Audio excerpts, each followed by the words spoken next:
Dadayo tayo ngayon sa Lima, mga katoto. Order po tayo ng kawayan. Kukunin lang natin yung telepono niya. Bahala na si ma'am ang kumausap. Ba? Yan tayo eh. Sakto na tayo ron. Malaking bagay na yun. At kasama natin si Vice.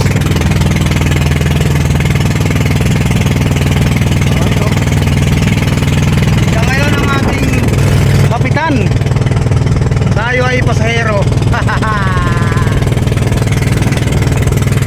Mayroon tayong nakita ang ibon. Ayun o.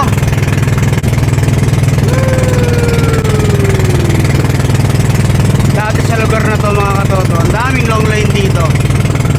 Buhat nang nagkaroon ng building. Yun building ngayon, nakita nyo yung building. Zoom ko na konti. Ito pa yung building. Yan o. Umangit na ang daloy ng tubig dito. Umina agos.